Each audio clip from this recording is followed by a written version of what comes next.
അപ്പോൾ ഫ്രണ്ട്സ് എല്ലാവർക്കും നമസ്കാരം. നമ്മുടെ ചാനലിലേക്ക് എല്ലാവർക്കും സ്വാഗതം. ഇന്ന് നമുക്ക് വളരെ പെട്ടെന്ന് ഒരു പടവലങ്ങ തോരൻ എങ്ങനെ റെഡിയാക്കുന്നതെന്ന് നോക്കിയാലോ.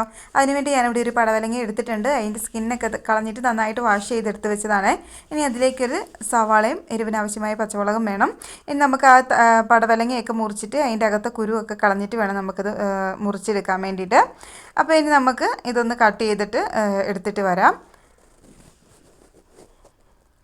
അപ്പോൾ ഞാനിവിടെ പടവലങ്ങയൊക്കെ കട്ട് ചെയ്തെടുത്തിട്ടുണ്ട്. സവാളയും പച്ചമുളകും എല്ലാം അതിൻ്റെ കൂടെ തന്നെ അരിഞ്ഞിട്ട് കൊടുത്തിട്ടുണ്ട്. നൈസായിട്ടാണ്, പെട്ടെന്ന് വെന്ത് കിട്ടുന്ന ഒരു സാധനമാണല്ലോ, അതുകൊണ്ട് നൈസായിട്ട് തന്നെയാണ് ഞാനിവിടെ കട്ട് ചെയ്തെടുത്തേക്കുന്നത്. ഇനി നമുക്കിതിലേക്ക് കുറച്ച് തേങ്ങ ചിരണ്ടി എടുക്കണം. അപ്പോൾ തേങ്ങ ചിരണ്ടി എടുത്ത് ഞാൻ അതിലേക്ക് കറിവേപ്പില ഇട്ടിട്ടുണ്ട്. ഇനി ചട്ടി വെച്ചിട്ട് എണ്ണ ഒഴിച്ച് കൊടുക്കാം. അത് ചൂടാകുമ്പോൾ കടുകിട്ട് പൊട്ടിക്കണം.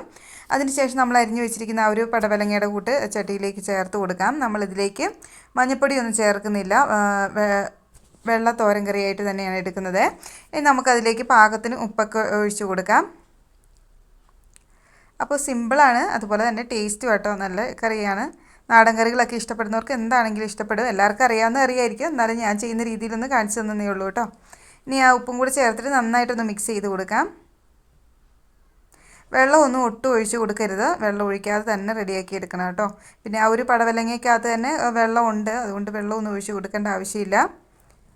നന്നായിട്ടൊന്ന് മിക്സ് ചെയ്ത് വെച്ചിട്ട് നമുക്ക് ഇതുപോലെ ഒന്ന് സൈഡിൽ നിന്നൊക്കെ ഒതുക്കി വെച്ചിട്ട് നമുക്ക് അടച്ച് വെച്ച് വേവിക്കാം. ലോ ഫ്ലെയിമിലിട്ട് വേവിച്ചെടുക്കണം കേട്ടോ. അപ്പോൾ നമുക്കൊന്ന് തുറന്ന് നോക്കാം. ഇപ്പോൾ ഒരു 5 മിനിറ്റൊക്കെ കഴിഞ്ഞിട്ടുണ്ട്. അപ്പോൾ കണ്ടില്ലേ, നമ്മൾ വെച്ചതിനേക്കാളും കുറച്ചുകൂടെ ക്വാണ്ടിറ്റിയൊക്കെ കുറഞ്ഞിട്ടുണ്ട്.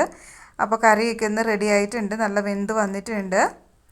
അപ്പോൾ ഇത്രയേ ഉള്ളൂ, സിമ്പിളാണ്. അതുപോലെ നാടൻ കറിയൊക്കെ ഇഷ്ടപ്പെടുന്നവർക്ക് എന്താണെങ്കിലും ഇഷ്ടപ്പെടും. അപ്പോൾ ഇന്നത്തെ ഈ കുഞ്ഞു വീഡിയോ എല്ലാവർക്കും ഇഷ്ടപ്പെട്ടെന്ന് വിചാരിക്കുന്നു. ഇഷ്ടപ്പെട്ടാൽ ലൈക്ക് ചെയ്യണം, ഷെയർ ചെയ്യണം. അതുപോലെ വീഡിയോ ഫുള്ള് കണ്ട് സപ്പോർട്ടും കൂടി ചെയ്യണം കേട്ടോ. വീഡിയോ ആദ്യമായിട്ട് കാണുന്നവരുണ്ടെങ്കിൽ ഫുള്ള് കണ്ട് സപ്പോർട്ട് ചെയ്യണേ. അപ്പോൾ അടുത്തൊരു വീഡിയോ ആയിട്ട് വരുന്നതോടെ